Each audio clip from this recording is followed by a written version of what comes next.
Good evening, everybody. My name is Daniel Olushola, and I am representing the team of the ACCE Africa. Tonight, we have an important conversation, and we are happy to welcome you all. I would like to talk briefly about the ACCE Africa. At ACCE Africa, we are passionately dedicated to providing a range of valuable resources for parents, students, and educators who have a deep interest in the liberal arts tradition in Africa. Our organization offers a wide selection of materials, including curriculum, articles, seminars, and a podcast, and of course, an academic journal.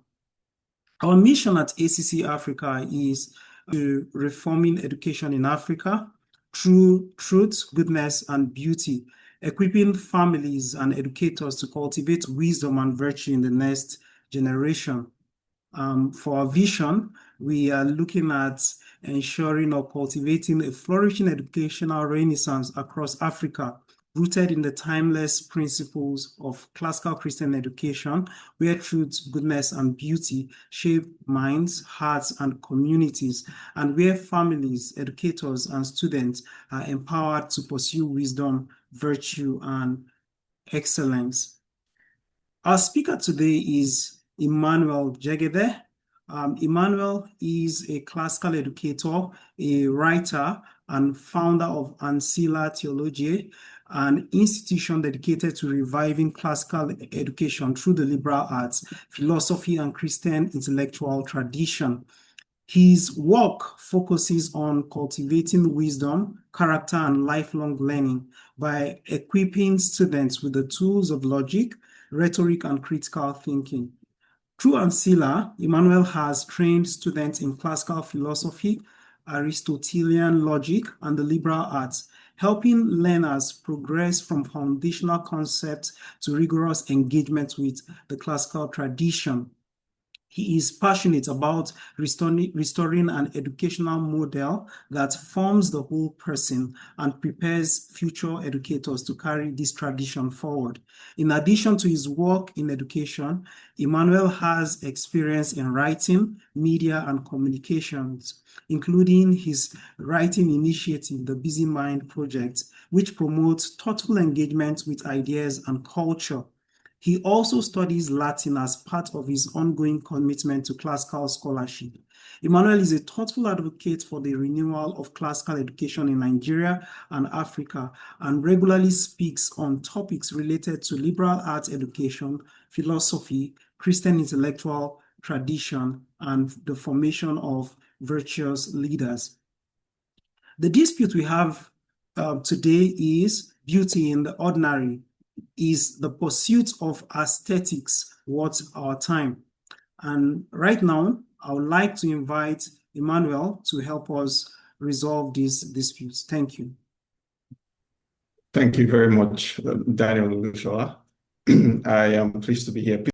Good day, ladies and gentlemen, educators, parents, potential parents, inquirers, clergymen present, guests, and all who are invested in classical Christian education and a formal disputation. It is my special privilege to present before you a delightful topic by way of an even more delightful format, a disputatio titled Beauty in the Ordinary, Whether the Pursuit of Aesthetics is Worth Our Time. As has already been introduced, my name is Emmanuel Jegede, and I do not think to elaborate more on myself, thanks to a good job done by Mr. Daniel Olushola. But going in, a disputatio is a format that thrives on tension and shared principles. So with people, you have something in common, shared principles, you have a disputatio, you can have a disputation. With people or with an interlocutor with whom you have no shared principle, you can only offer objections as to prove that what you have to say is not false or absurd. You can't really demonstrate truth, only demonstrate non-absurdity. But this is a disputatio, which means that most of us here have a shared principle and or shared principles, and we have tensions in those principles that we seek to resolve. And ordinarily, in a formal disputation, it consists of a heading or a topic, a question, objections, a sed contra, which is Latin for but on the contrary, have a respondeo, which is I respond to or a response, and then a reply to those objections previously offered. That is to say, if you are taking the position on the side of the question, so disputation questions are often set in such a manner as to be answered yes, no, true, false, affirm, or deny. So whichever side of the argument you are affirming or whether you're denying, you are expected to reply to certain objections. So you bring forth those objections first, you give a sed contra, which is an argument contrary to those objections from an authority, from an accepted and shared authority, like I said, because we share common principles. And afterwards, you share a response, which is a rationally argued demonstration, and then a reply to those objections one by one. But the topic before us, or the heading before us today, is beauty. And the question to which we have streamlined it is whether the pursuit of beauty in ordinary things is worth our time. A question for the budding African classical Christian school to answer. To spare you the suspense, I affirm and argue from reason and experience, my experience as a fashion designer, or my training as a fashion designer, from the rich works of authorities, scholastics, and their heirs, and most importantly, from the pages of sacred scripture itself, that pursuing beauty in ordinary things is worth the effort.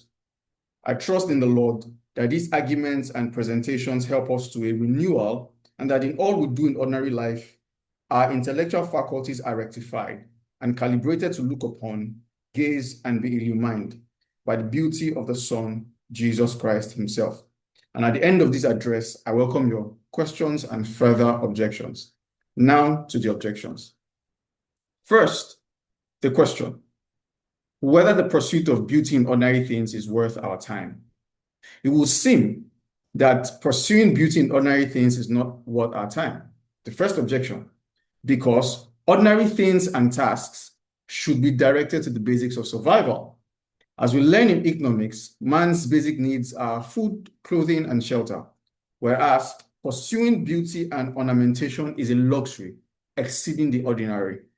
The delicate nature of producing beautiful things requires time, skill, commitment, and resources, especially resources. Absent sufficient resources, we cannot create beautiful things. For the production of beauty is where money goes to be spent, since beautiful things should be made for their own sakes rather than for the sake of profit. Beauty, belonging properly outside the world of everyday anxiety of the commercial world, depends on the commercial world. Just as metaphysics came to be studied when, after almost all the necessities of life, Aristotle says, and the things that make for comfort and creation had been secured, so too does beauty come into pursuance when only after we have secured the basics of comfort and recreation.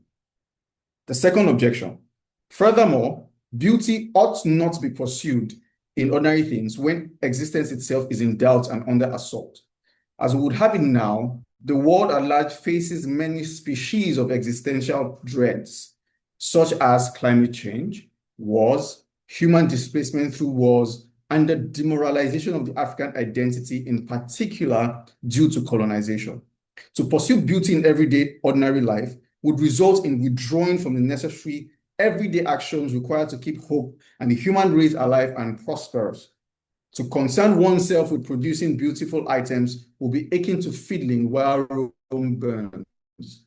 For why should we spend scarce resources on things when displaced persons need to survive?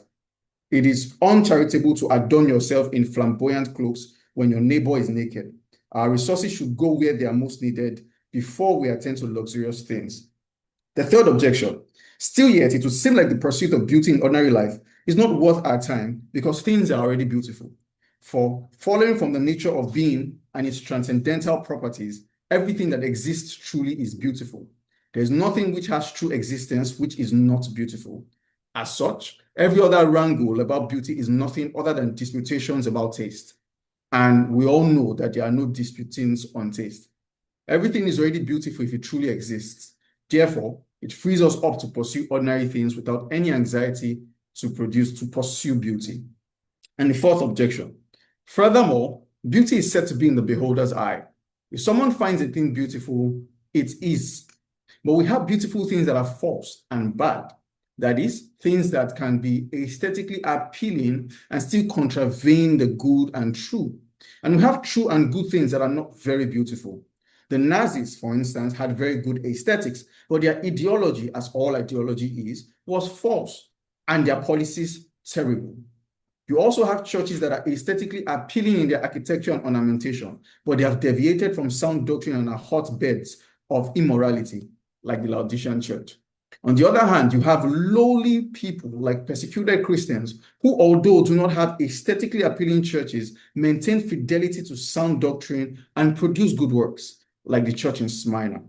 Therefore, pursuing beauty in the ordinary is not worth our time, at least not by priority over truth and goodness. Thus, the end of the objections. But on the contrary, and so my argument begins, Moses says, the Lord has chosen Bezalel, son of Uri, the son of Hur, of the tribe of Judah, and he has filled him with the Spirit of God, with wisdom, with understanding, with knowledge, and with all kinds of skills, to make artistic designs for work in gold, silver, and bronze, to cut and set stones, to work in wood, and to engage in all kinds of artistic crafts. Also, John the evangelist says, the Word became flesh and made his dwelling among us. We have seen his glory, the glory of the one and only Son, who came from the Father, full of grace and truth. And the apostle says, finally, brothers and sisters, whatever is true, whatever is noble, whatever is right, whatever is pure, whatever is lovely, whatever is admirable, if anything is excellent or praiseworthy, think about such things. Now, I respond that it is important for us to get a sense of what the terms beauty and aesthetics mean. Now, beauty can either be sensible or intelligible. In fact, it is both. For beauty, given its now well-received definition from Thomas Aquinas, is that which pleases when seen. In Latin, we say, id quod visum placet, while aesthetics means sensation or sense perception. These definitions of etymological expositions help to shed light on what we are dealing with, what to expect, and how to navigate the question at hand. For in both terms, we find a commonality, that of perception, or at least some apprehension, meaning at the very least, beauty involves perceiving and feeling and apprehension and feeling, even if the term is used loosely to refer to two kinds of perceptions and feelings. For in the intelligible aspect of beauty, beauty is not felt, but we still say it pleases or delights. Aside the commonality, we have a pertinent dissimilarity as well. And this too is crucial. For beauty, Jacques Maritain says, is essentially the object of intelligence. For what knows in the full meaning of the word is the mind, which alone is open to the infinity of being. Nonetheless, beauty descends to the senses, insofar as what is sensed is also a being. And this is where feeling is properly said of beautiful things, since it is only by the senses truly that we feel. The soul does not feel, properly speaking, since it is an intellectual substance. Yet, in that dictum of the scholastics, that whatever is in the intellect must first have been in the senses. That is to say, it is by physical perception or phenomenological perception that we attain to intellectual apprehension. But for our purposes here, it is necessary to speak of them distinctly before bringing them together in one union to answer the question. Speaking of beauty as pertaining entirely to intellect, we should make it clear that beauty is a property of being based on form. It is not a thing added to being, and being here is in the Latin esse, not ens, as speaking to actual existence. It is being under a certain aspect as pleasing a knowing intellect. That is, a knowing intellect is pleased by what it sees, by what it apprehends intellectually. But more needs to be said here about being. Being, as the metaphysicians will come to develop, is not a thing, nor is it a category or a concept. Being is a name, a notion that is said of many things. and said of them analogically, not equivocally, nor univocally. Rather, being is said of things that exist, and of the entity, so to speak, who does not exist but is existence himself, which is God, ipsum esse subsistens.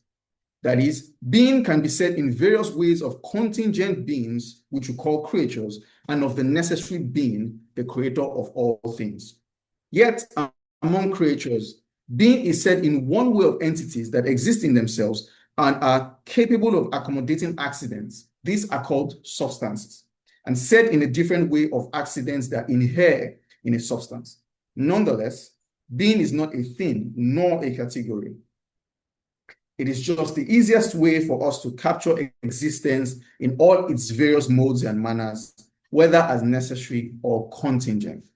It is of this being that we speak of properties, and the three main properties are unity, truth, and goodness. These properties are called transcendentals because they transcend, obviously, things and categories of things.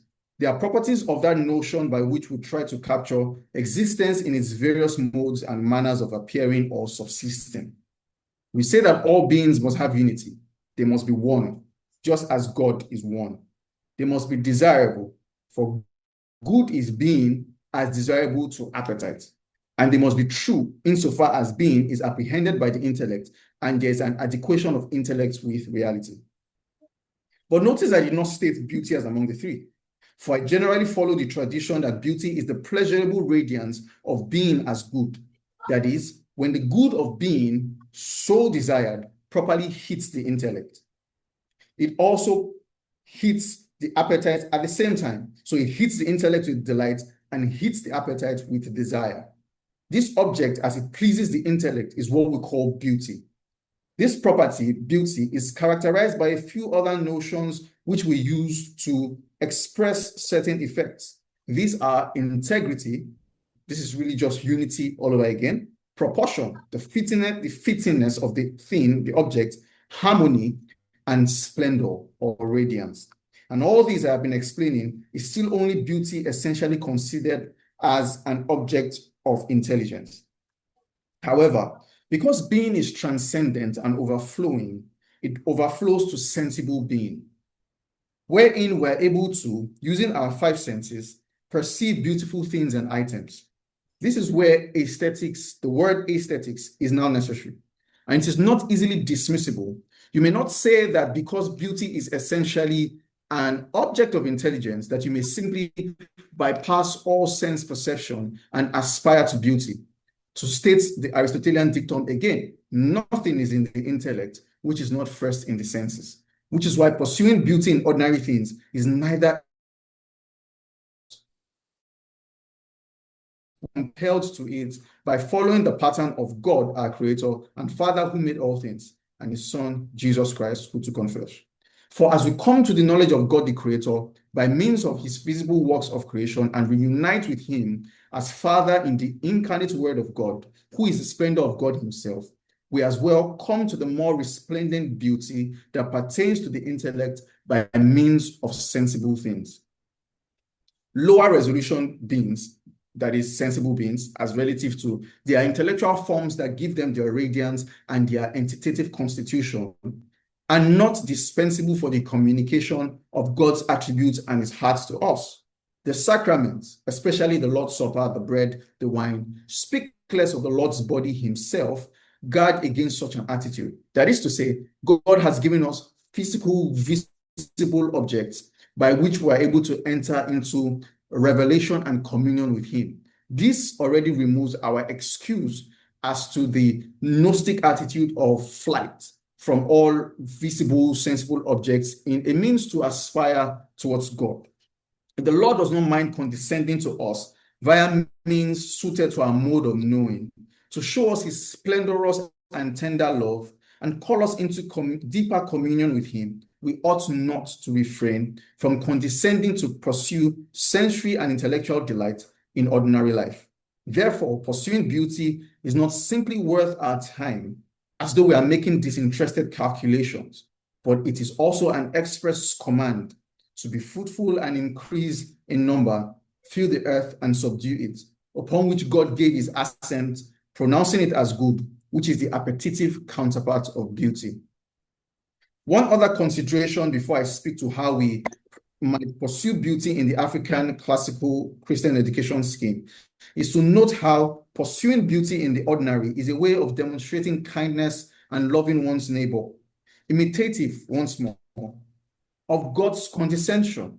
For if God did not deem it unnecessary to reveal himself in less than extraordinary ways, we could not have eventually found our ways back to him. Similarly, pursuing beauty in ordinary things is a way of giving delight to others in ordinary ways, both for their enjoyment, but also for their ennobling. It is the act of mediating unseen realities through tangible mediums. As such, classical education retained beauty as part of its fundamental element, not simply because it wishes to do good to others. Without a doubt, it is important to do so. Rather, especially because classical education has always been about maintaining communion with reality and existence, that is, being as a whole.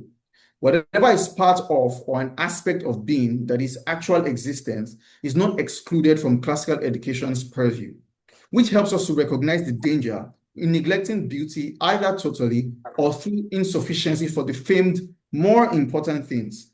No greater danger can be indicated more than the fact that students who will be educated under the scheme will have absent from their repertoire a crucial facet of reality and existence itself, which means they will be cut off from the property of being. Consequently, they will never have sufficient communion with reality itself. They will be ill-formed, opaque, obscure, brittle, and plastic in their intellectual constitution. They will be joyless, lacking the tenderness required to receive existence and God into their being. But most especially, their intuition, their nous, will be severely underdeveloped. That act of the intellect that grasps things at once rather than discursively, which will severely affect their ability to meditate on first principles. With that said, the ordinary pursuit of beauty for the African Christian classical education scheme may include, from the very beginning, the training to speak well. The great orators and doctors of the church the great orators that the church has produced are apt to prescribe that instruction in eloquence must serve and have three goals: instruction, delight, and movement. Docere, delectare, et movere. Students should be taught to speak clearly, beautifully, and persuasively. None must be missing, as oratory marks the crown jewel and flowering of the trivium, which is the art of language.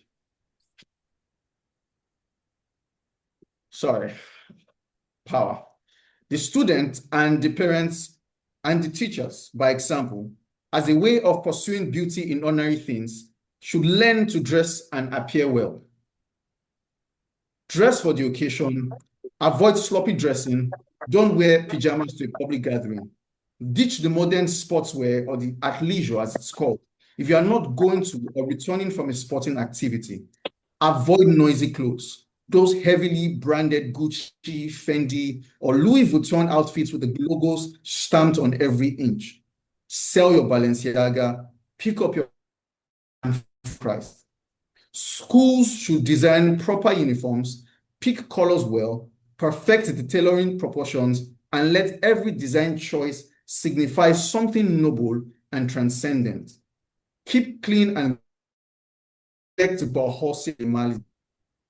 do not be afraid to decorate and use furniture that possess and transmit homely warmth. Cook beautiful meals, and this is crucial. We are humans who delight in simply looking at things. As Aristotle says in his Metaphysics, all men by nature desire to know.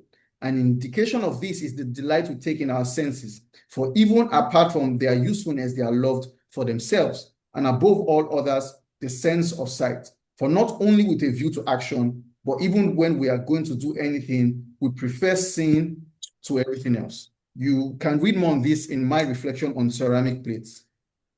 We are not animals who want to just eat and get it over with. We do not merely eat, we feast and we dine.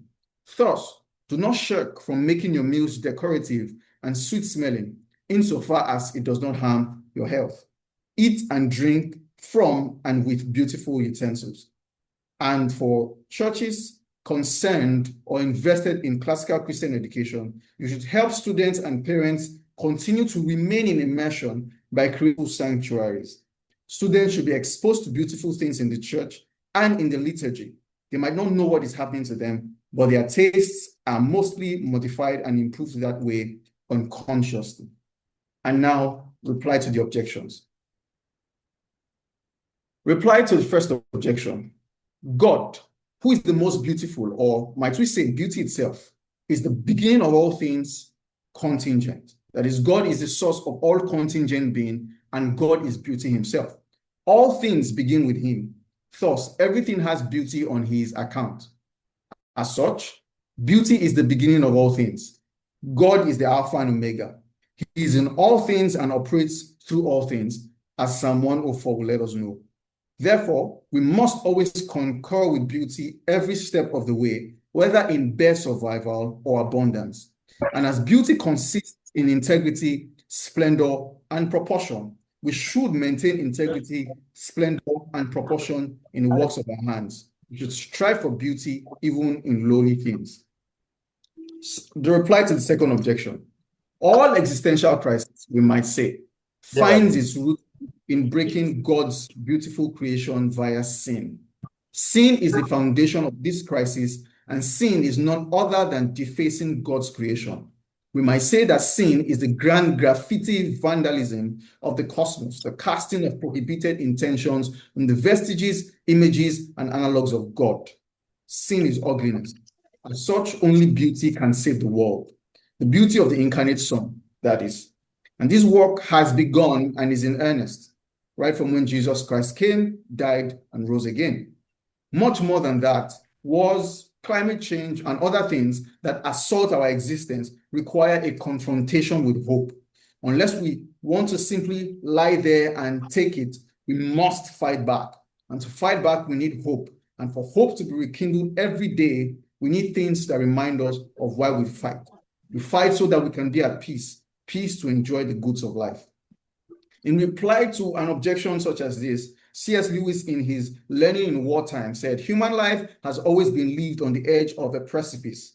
Human culture has always had to exist under the shadow of something infinitely more important than itself.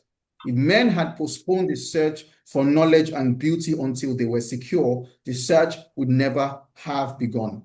If you are tempted in either case to suspend your whole intellectual and aesthetic activity, you will only succeed in substituting a worse cultural life for better. You are not, in fact, going to read nothing, either in the church or in the line. If you don't read books, you will read bad. If you don't go on thinking rationally, you will think irrationally. If you reject aesthetic satisfactions, you fall into sensual satisfactions. And the reply to the third objection. It is true that everything that exists, insofar as it exists truly, is beautiful. Nonetheless, there are areas of life still subject to human action. Just as God made the world, but still put man in the garden to tend it. In these actions, we ought to pursue aesthetic delight in speaking, dining, homeliness, appearance, singing, and so on. Because an intellect is behind all the naturally occurring beautiful things, we should apply deliberate intellect to the things we do as well, as sub-creators under God to produce things with integrity, splendor, and proportion. And the reply to the fourth objection, it is true that there are features of this world that can be aesthetically appealing, but cannot be called beautiful in the proper sense. Some songs can be catchy, we'll call them earworms, and appealing, even if they are gross and immoral. But we must distinguish in that things can delight under a certain aspect while being ugly under another aspect. A song can be delightful because it properly combines musical notes, which is number in motion. However, if the messaging is immoral or it awakens the senses to too much sensuality, it can be called ugly. In this way, the law of non-contradiction is preserved, in that the song is not said to be beautiful and ugly in the same respect. A thing can have various modes and aspects that it presents phenomenologically to the intellect and imagination. Once these aspects are distinguished, we can proceed to judge the various aspects. As such, you can have aesthetically appealing churches per architecture that have departed from sound doctrine. They delight the senses. But because the purpose of the assembly has departed its goal, we can say it is out of proportion and integrity, and it is thus ugly on a whole. The parts of a thing can be individually beautiful and the whole be ugly. This marks the end of the reply to the objections. I conclude that as the world tends now towards ugliness, by reason of neglect and obsession with utilitarian ends, we need Christians who will swim against the grain and turn the tide, who will plunge into the chaos and get their feet wet, but not elitism, nor with boorishness and snare, a heroic humanism, a Christian humanism that was exemplified in the incarnation of our Lord Jesus Christ, to help men bear their burdens so that they can lift their eyes to the light, to reshape men's values so that we can reconcile them back to God. Education is one way to do this. As the psalmist says, children are God's heritage, a reward from the Lord. Like an arrow in a mighty man's hand, blessed is one who has a quiver full. Nonetheless, I do not pretend that a conversation that has gone on for centuries of intellectual history will be resolved so easily. But if it suffices to kindle the conversation in a more profound manner in our time, we are all the better for it. I urge you to keep the fire alight and the tradition alive, to spread the word of living beauty rather than dwell in the cold ashes of remembrance, to warm those whom we find ourselves with splendor and proportion, to continue a prolonged conversation. As such, in the service of the African Classical Christian School, I look forward to disputing with some of you here and after on with your questions. Thank you. Thank you so much, Emmanuel. This was deep, it was systematic, and I truly enjoyed how you tackled each of the objections that you raised earlier. I would like to let everyone here know that in the next 2 minutes, the meeting is going to be shutting down, but you can use the same link to rejoin the meeting as we try to share questions, or if you have any form of dispute with all the arguments that he has laid out, you can share them. So, but before that happens, I would like to share my question. I have one question for you. So the question is this. Now, much of Africa's public and religious architecture today prioritizes speed and cost over beauty. Now, what has that done to our collective imagination over a generation? So it's my question. I'll be happy if you can answer the question. Thank you. Thank you very much.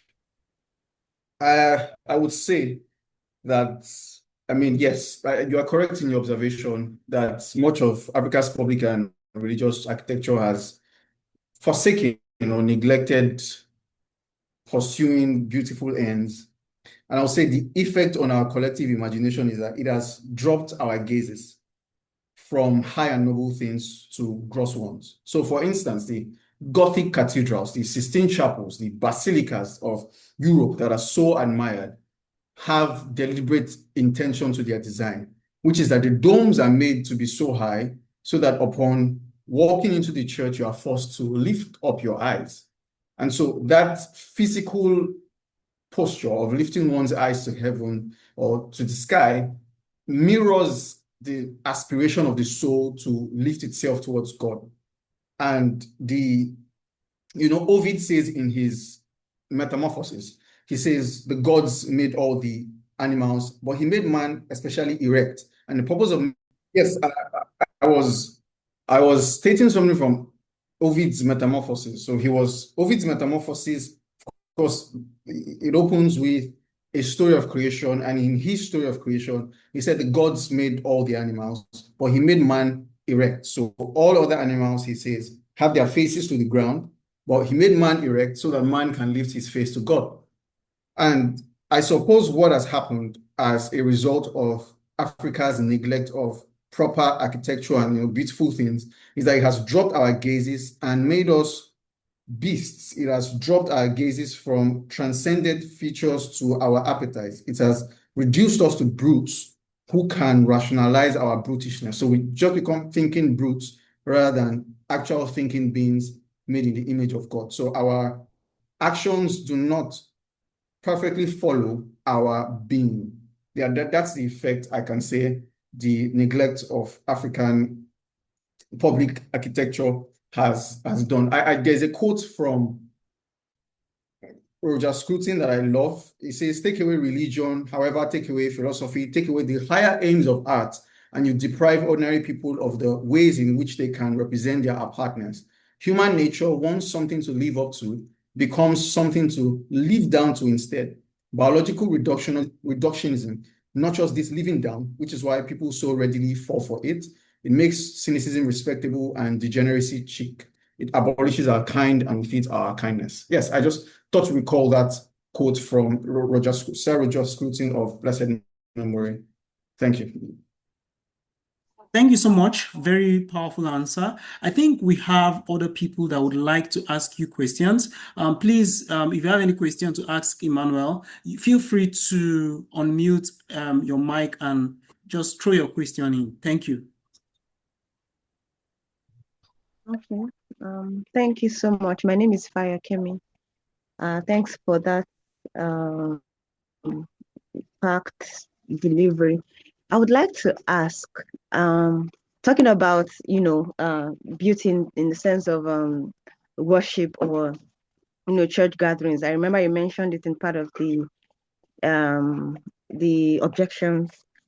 How do we, do we ought to wait until there is physical beauty, or how do we balance not having, you mentioned the fact that there are some grand cathedrals that have become synagogues of Satan, basically. So how then can we also, balance that? Okay, we're not really, do we have to have the physical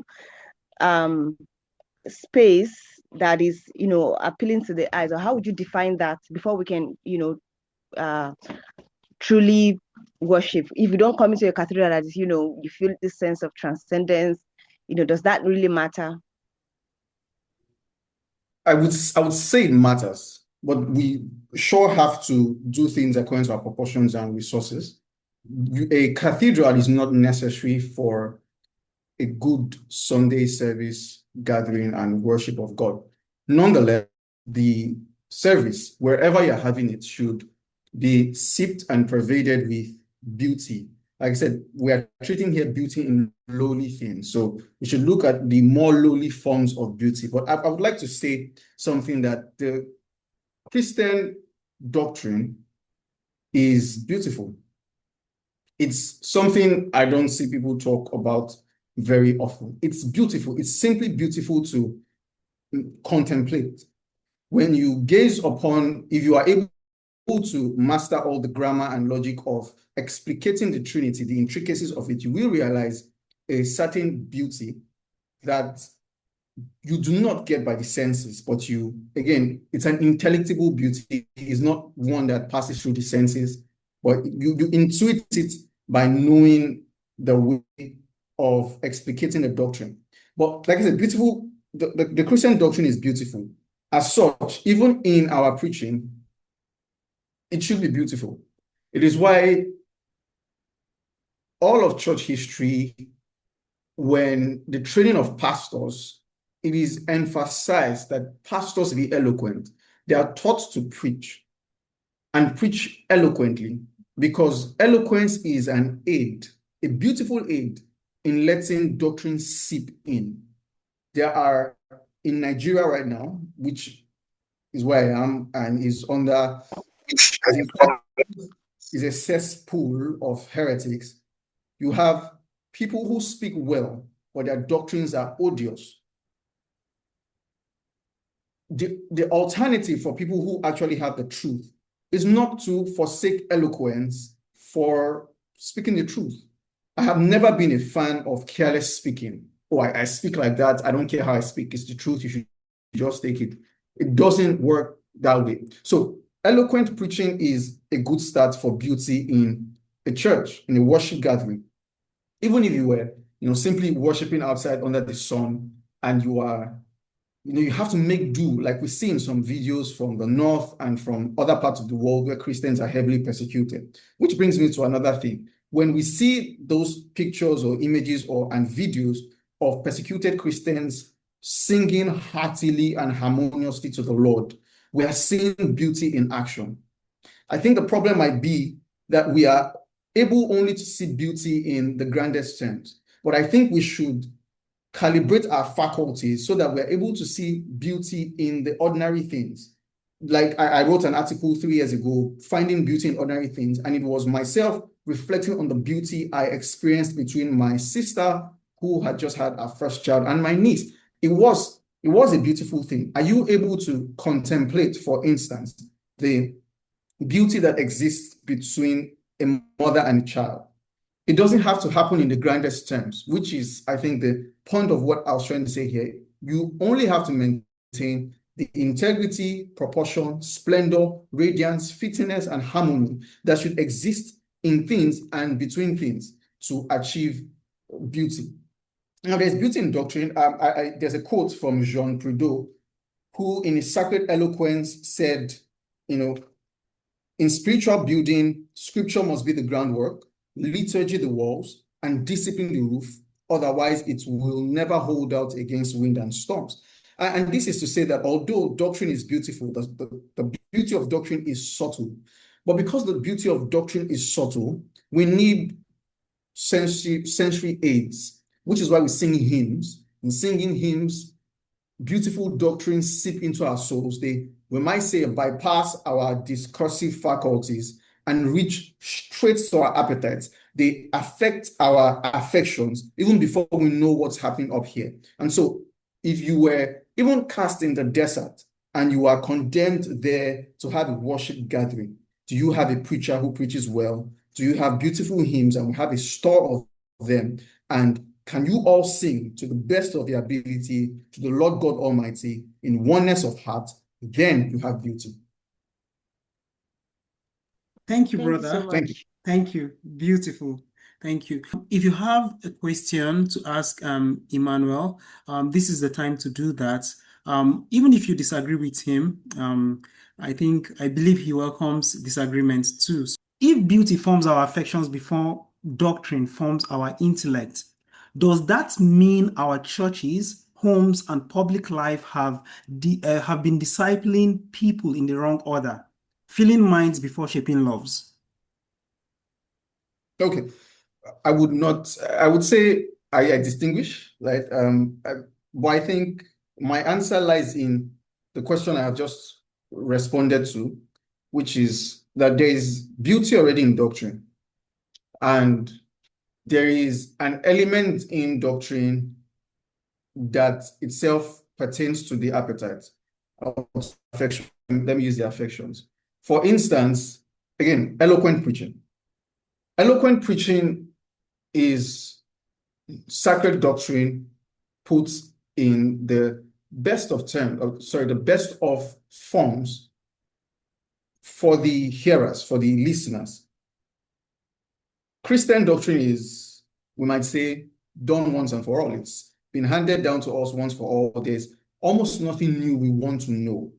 But yet we expect preachers and pastors to innovate. And by innovate, I don't mean innovate the content. I mean innovate in their preaching. They should use metaphors. They should use analogies. They should use figures, tropes, schemas that allow the doctrine they preach to be sonorous and beautiful to the hearers. They should not bore their congregation, right?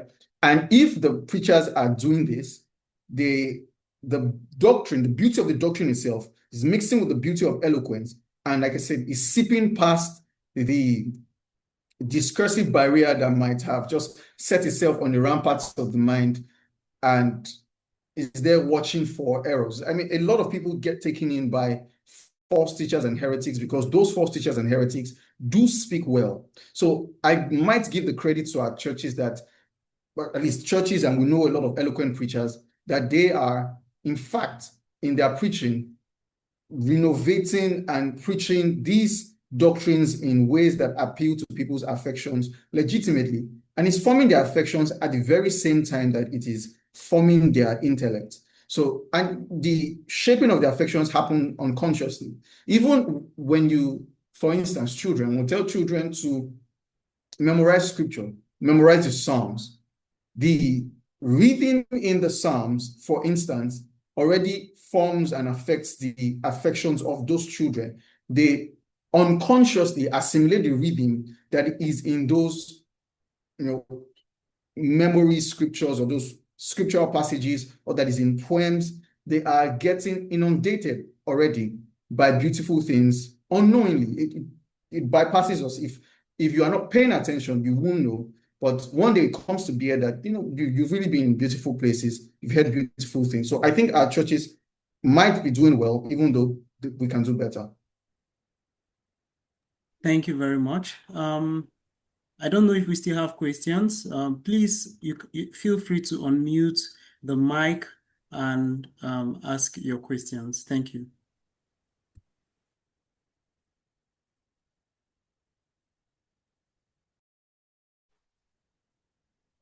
Good evening, everybody. Good evening. So, question has to do with the battle between aesthetics and what we consider practicality. If you were to, when I joined the meeting, you made mention of how we should encourage sipping beautiful things, making beautiful things part of our ordinary days and ordinary living. Have beautiful furniture, beautiful cups and plates. And with the way the system goes, everything has been turned minimalist. Not I didn't think it was because they didn't like beauty, but it reduced the efforts that went into beautifying things, and you could use it to do other, in quotes, practical things. So it seems like in the world around us, there is a war between, because beautiful things, like the examples you mentioned, take time and effort to build the boxes that we consider is now. It's faster than in ceilings. It's so much cheaper to buy, colorless bags to put our stuff in than to find the ones that have nature and, some beautiful artifact decorated on it. How do we, because what you're telling us now is, as Christians, we should strive for beauty, even in our ordinary things. Dress up because we're just going downstairs for a walk. How can we strive against the indoctrination by the world that we need to be practical? There is no time, and time spent looking for things that are aesthetically pleasing is time wasted and should be used for practical things. Sorry, if I could add this so you could answer together. Okay. Do you think our senses have been dulled, from appreciating beauty in the ordinary? Let's look at our education system, for instance. It takes so many colors and, so much, maybe too much information on the walls to get people attracted to even coming there without necessarily considering the content. And, I believe that many of us, or, would be more attracted with so much information rather than, just the simple ordinary things that that should appeal to us. So do you think humans generally have had our senses dulled as a result of exposure to maybe too much information or too much, or just our lifestyle? Have our senses been dull in appreciating true beauty? All right, thank you, Somto and Fayakim, for the questions. So to Somto's question first, well, the first thing I would say is the work set before us is a work that can only be done by men and women of character. We can gather all along and have discussions and have lamentations as to that the world has gone sick, ugly, and awry. But I think pushing back is necessary. But pushing back requires being formed and being virtuous. You need the fortitude to drive against the grain. You need the, again, fortitude, the courage to listen to what people say when they say you are wasting your time on an effort that you know is worth it, that is noble, that is transcendental. You need the fortitude to look them in the eye and tell them to wait and see, or to ignore, so that you are not distracted from the task. You should be willing to live slowly. We should be willing to live slowly. There is a Latin phrase, festina lente, which means make haste slowly. You should be willing to live slowly so that you can, in fact, make beautiful things.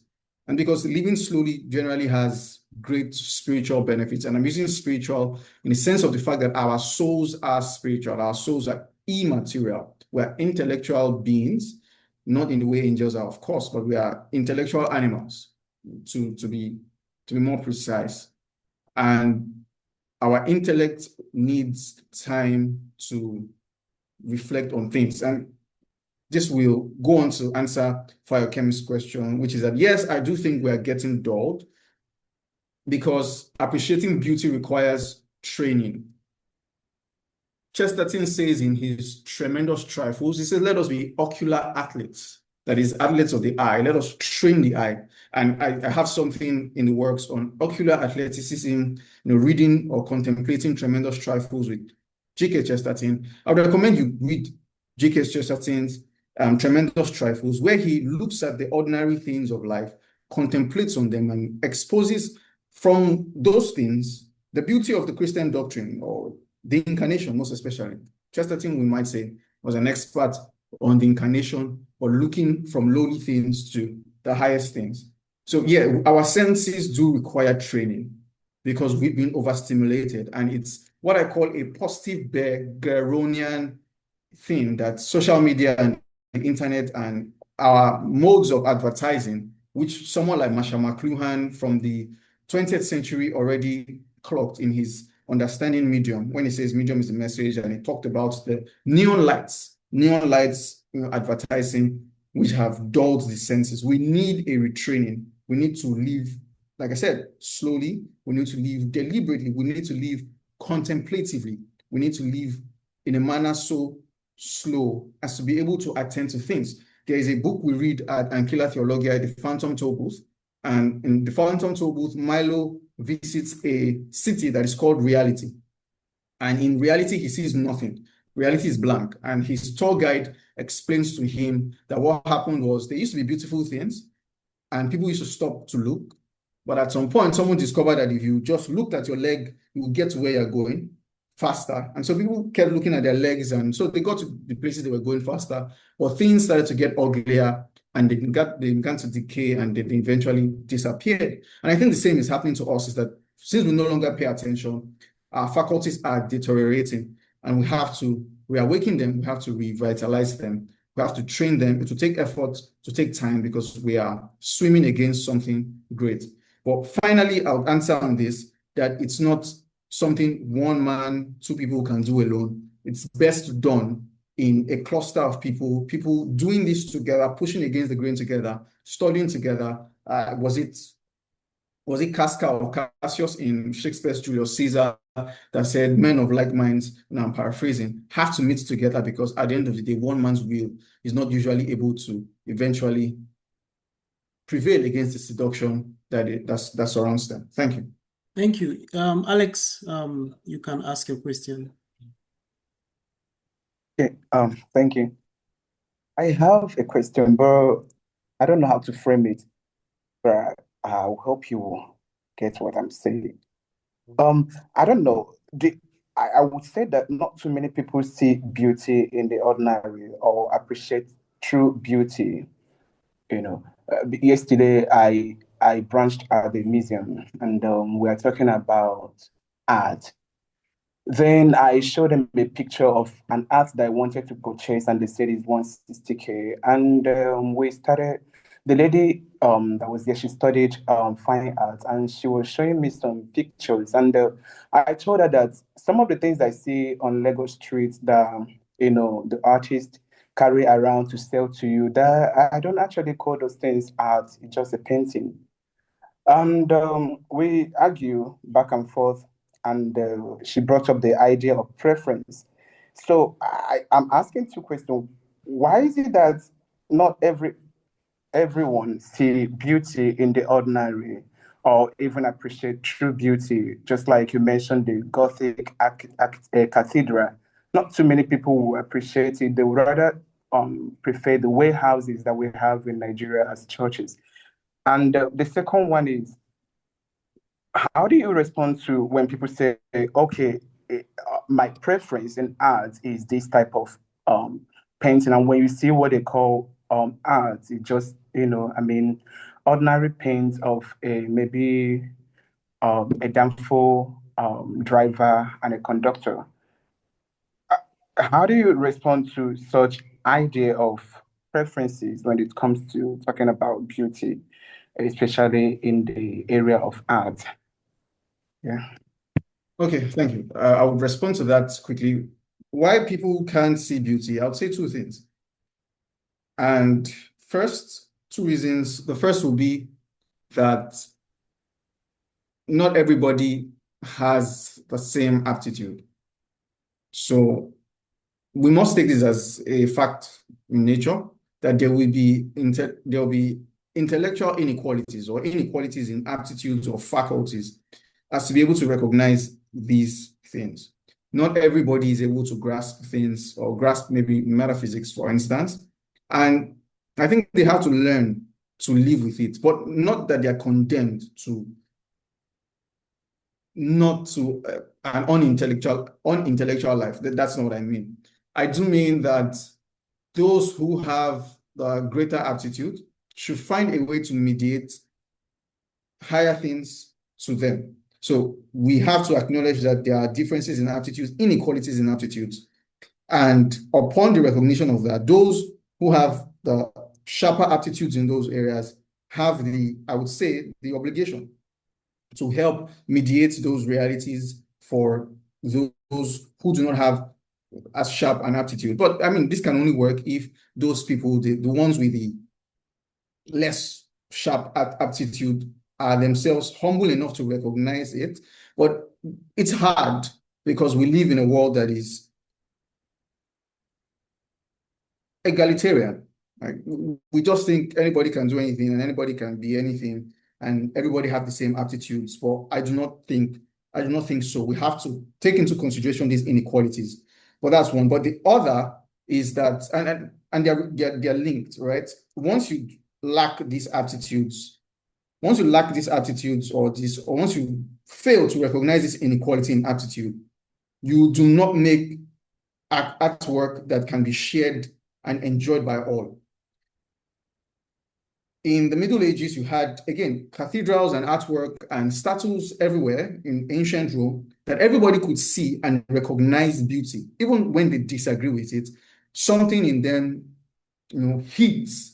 They are being unconsciously formed even when they cannot tell that they are appreciating beautiful things. And so a lack and poverty of beautiful things around us is also why people cannot appreciate beauty, because, again, your eyes, your senses, both your physical senses and your intellect have to be trained to be able to appreciate beautiful things.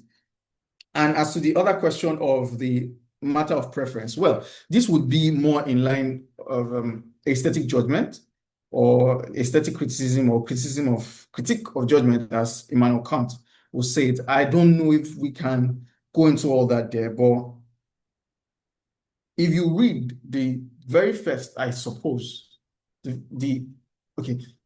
C.S. Lewis is in The Abolition of Man gave a story from Samuel Taylor Coleridge, where Samuel Taylor Coleridge was at a waterfall. Someone came, Coleridge asked, "What do you think?" The person says, "Beautiful." And another person says, "Sublime." And I can't remember the particular story, and Coleridge was miffed. And C.S. Lewis goes on to say that it is not our feelings about things that we pronounce as judgment on aesthetic objects. A waterfall is not sublime because I feel it is sublime. It is, in fact, in itself sublime. So, but aesthetic judgment or philosophy of art is a different animal on its own, a different monster on its own that we cannot here tackle. I hope that some other time we get the opportunity to tackle that question at depth. Thank you so much, Emmanuel. I think Moses has a question to ask, and this will be the last question so that we can all go rest as we prepare for the Lord's Day tomorrow. So, Moses, you can unmute your mic and ask your question. Okay, thank you very kindly, Emmanuel. Thank you very kindly, Mr. Daniel. My question is straightforward, really.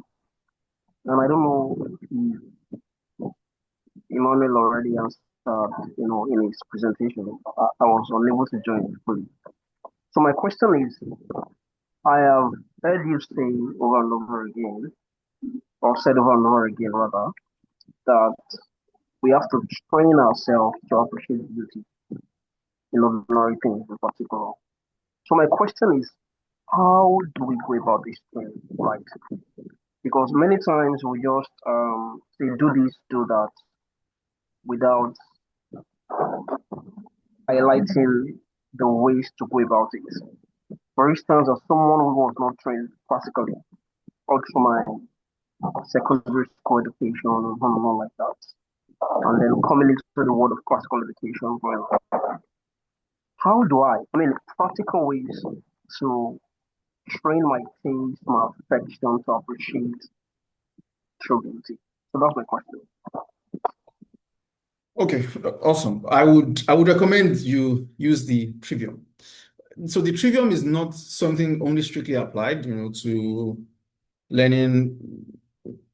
So language is not strictly applied to learning the discipline of grammar, logic, and rhetoric. Rather, it is also a technique that follows the motions of how the human intellect learns and how to learn. By this, I mean that grammar at the very basis of it is about learning from authority. Because, your alphabet, you did not reason out. Your alphabet did not come to you by reason. You came to alphabet by authority. Your alphabet, the words, you learn them by authority. And so you learn the rules of grammar, the alphabets, you learn by authority, and then you go to logic where you learn how to proceed in rational judgment. And then you move to rhetoric where you know how to express, persuade, compose these things. So the technique still follows in training yourself in beauty. You take on authority things that have been deemed beautiful. Beautiful poems, beautiful songs, beautiful hymns, classical movies. Look for a canon from people you trust who say, oh, this poem is good, this text is good, these movies are great. You look for a canon, you immerse yourself in that canon where you are learning the syntax. And again, this is unconsciously, you are learning the syntax of what beauty feels and looks like. And then you proceed from there to ask yourself, okay, why? Why are these things good? I think C.S. Lewis was saying in his experiment in criticism, you have first to immerse yourself in the poema of an art world before moving on to the logos of it. It is to the intelligibility of it. Don't worry yourself about finding out why it is beautiful. Just keep taking in and ingesting the beauty in things. Immerse yourself in beautiful things. It's the greatest advice anyone can possibly give you. Like, immerse yourself in beautiful things. You will find out in time that the reason behind these beautiful things will jump out at you. First, because you have learned excellently at their feet. There's a reason why I love the opening of the Iliad or the Odyssey. It starts with the muse. It will sing, O goddess, or sing, O muse. Because it is assumed that there is an inspiration and there is an otherworldly being at which you sit at their feet and they give you inspiration. Even Socrates in the Phaedrus, Socrates, they ask for the muses to give them inspiration so that they continue in dialogue. And so it's as it were, you have to submit, as it were, your appetites to a certain canon of beauty. Immerse yourself in them. the reason and intelligibility will jump out at you, and you find that in due time, you will be able to say why these things are beautiful and invite others to the same experience. I hope that answers your question.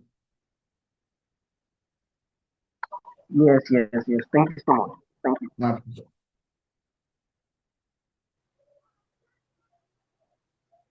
Okay, please, I want to ask a question. Am I being heard? Yeah, please go ahead. Although we have limited time, I'll do my best. Okay. So, could you distinguish between beautiful and sensually pleasing? For instance, if we were to talk about fashion, especially modern fashion, how would you explain to someone that the modern fashion where someone is half naked is not exactly beautiful but sensually pleasing? So, how would you distinguish that? And then also, would you say that beauty starts inwardly before you express it outwardly? For instance, someone first has to have a beautiful character, and then you can talk about being dressed beautifully. Because even if, just like Jesus said, the outside is clean, but the inside is dirty, then it doesn't really that means it's not truly beauty if just the outside looks pleasing. The same thing with designing a church building.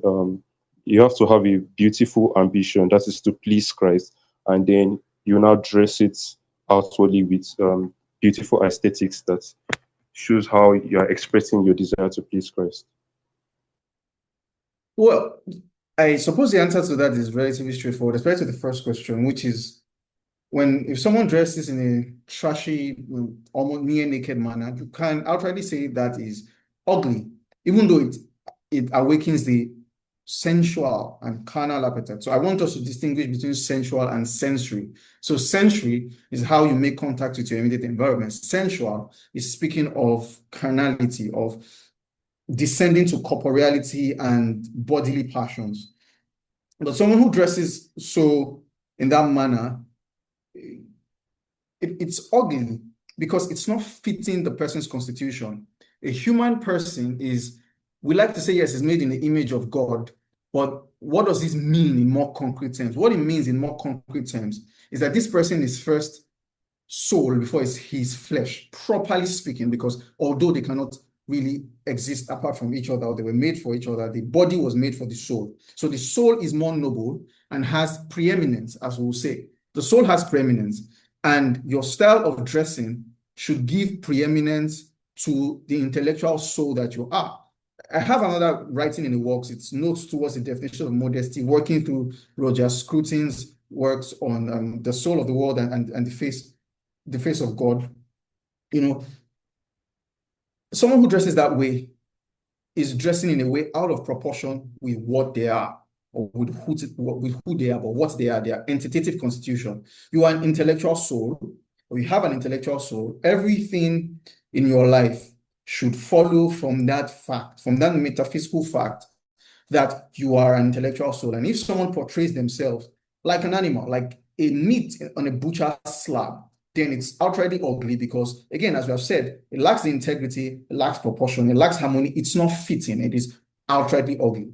But to the other question, a person can be comely in appearance, and comeliness is a kind of beauty. We see the person's face and it strikes us immediately with radiance and splendor that this person is in fact beautiful. But when we meet the person in greater depth and we find that he has like very poor character, we can still say, yeah, you have an ugly character. But like I distinguished in my response to the fourth objection, is that you can make distinctions, can distinguish that in their appearance, in their physical appearance, this person is in fact beautiful and comely. But in their character, which is more of who they are ugly. And if you wish to judge on the basis of the soul, that person can be said to be, yes, indeed ugly, but it will not automatically destroy the fact, nor is it contradictory to say that this person, physically speaking, is beautiful. Because we're not saying the person is beautiful and ugly in the same respect. The law of non-contradiction is not violated.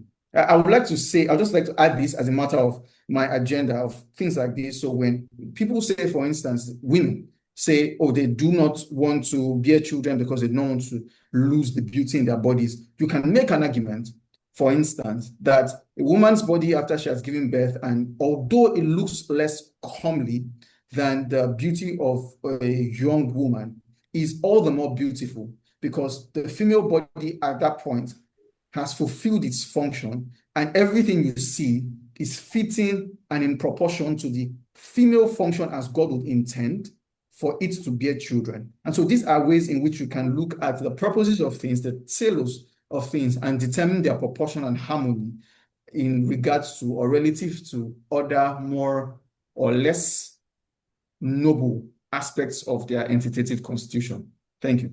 I don't think we can go on with any other question. Thank you so much, Emmanuel. On this note, we will call it a day. Thank you all for joining us, and we look forward to seeing you at our next session. Have a wonderful day. Thank you once more, Emmanuel. Bye-bye.